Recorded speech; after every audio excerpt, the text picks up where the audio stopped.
Israeli Prime Minister Benjamin Netanyahu praising the president's speech at the UN General Assembly today, tweeting, quote, "In over 30 years, in my experience with the UN, I never heard a bolder or more courageous speech."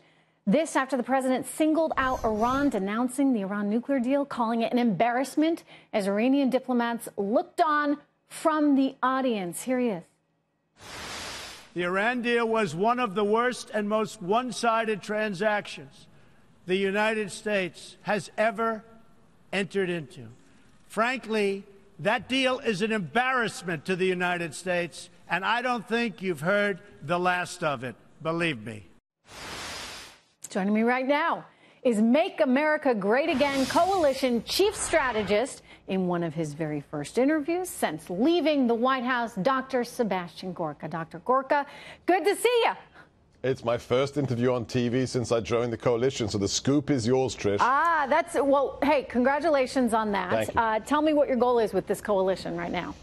Well, think about it as this is the super PAC for the forgotten men and women who voted for this rank outsider last November the 8th. So we're going to work with the existing PACs and super PACs. I know Sheriff Clark, Tommy Hicks, Steve Bannon, all those people. We're going to make America great again from the outside and support the president and also get those rhinos out, primary those rhinos wherever they are. You know, Dr. Gorka, there's been some concern that maybe Steve Bannon, Breitbart, and some of the others are not entirely on the president's side right now, in that they've been quite critical of a few things that have happened since you left, since he left.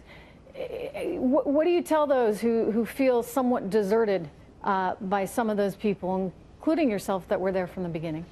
I just gave a speech literally an hour ago to a conservative crowd here in Washington. I said, look, take a deep breath, relax, count to 10. Just because Steve left the building, just because I left the building, does not mean the original agenda is in danger. We are far more capable on the outside of supporting the president. And we've got to recognize he's surrounded by people who were not identified as part of the original agenda. And we have to give him ammunition. Today's speech at the UN is clear. We have exerted pressure. He said radical Islamic terrorism once again, which he did not say in his Afghan speech. So, Trish, it's working.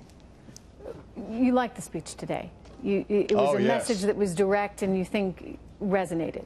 Look, he went into the heart of darkness. This is the United Nations that was meant to provide peace and stability after the San Francisco conference at the end of World War II.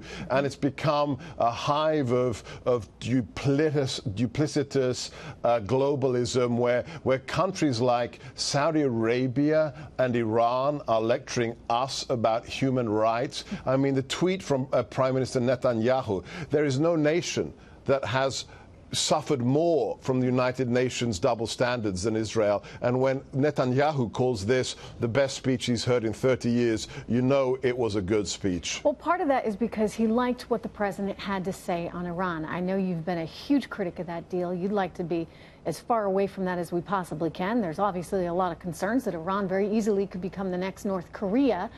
We see how that all worked out, right? Right. Dr. Gorka, what is the path to getting out of that deal with Iran now? Is there one, really?